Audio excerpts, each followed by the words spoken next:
Okay, guys, welcome back. SmartHelping.com here. It's 10 a.m. March 6th.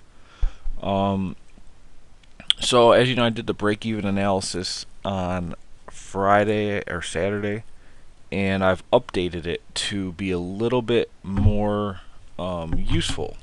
So, on top of doing all the break even sales analysis and the profit target analysis, I've added a 5 year annual forecast and a valuation calculation.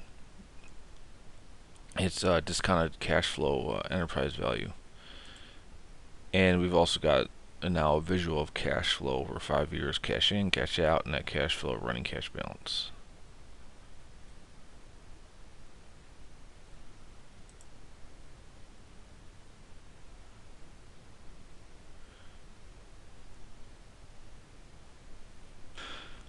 Sorry about that. Anyway, so we got this 5 year forecast visual. So this is saying the running cash balance, after year 1, 2, 3, 4, 5, and you start at a given cash balance in the bank here.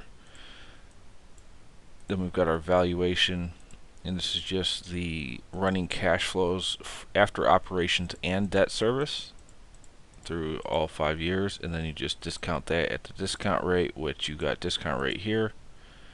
You've also got your percentage of sales evaluation, so this just takes the annual sales in 2021 based on your projections you put in and discounts it back 5 years to the current day, and then we sum up all of those values and say this is the current enterprise value. There's a whole bunch of different caveats with valuation, but this is just generally speaking one way you can do it that's fairly comprehensive. Sales growth, you could put in here whatever number you want to grow at, you think you can grow at annually. Expense growth and discount rate. So the higher this goes, the lower your valuation is. The higher this is, the higher your valuation.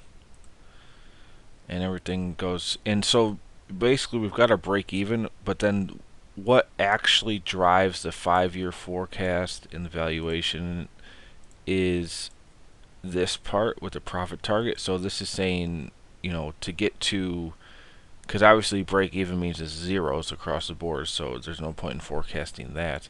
So we've added a profit percentage factor in there to show cash flow. So whatever you put this at, so say if we do 10%, oh shoot, I'm on the free version. 1 second. Okay, my paid version, so if we do 10% here, you can obviously see the value drops, and that's basically saying, well, instead of getting a 25% margin, so if you make $100 and you come away with 25, that's our valuation. If we say we had $100 and we only come away with 10, or so, for every dollar you make 10 cents, that's how much it impacts the valuation. Like I said, there's cap expenditure in here as well. You could put in for projects you have going each year, and you put in your annual debt service manually as well. And if you don't have any, you just put in 0 here. We've got debt service coverage ratio. Then we've got our cash in and out, net cash flow. So you can see the net cash flow is, well, negative 21,000. So that means this number in year 5 on the running cash balance should be 21,000 less than the starting bank balance, which obviously it is. 978,542 less $1,000,000 equals this number. Let's say, let's make it positive. Let's go up to 15% profit margin. And then there we're positive over 5 years. You got 98,000, and these numbers, cash in and out, net cash flow, include the cap expenditure. So without that, you've got your actual cash flow that's being used in the valuation up here, because obviously no one's going to make a valuation based on what you plan to budget for like new construction or whatever you might have. People want to know what kind of cash flow can the raw business bring in.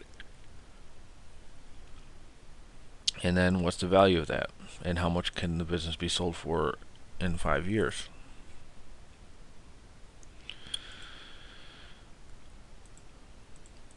So that's it. We've just added on to the break even. I feel like now it's even more useful, and it's still general enough so that basically any business could come in here and put in their numbers and they get a 5-year forecast. And they can plan out, manage what, their cash flows look like.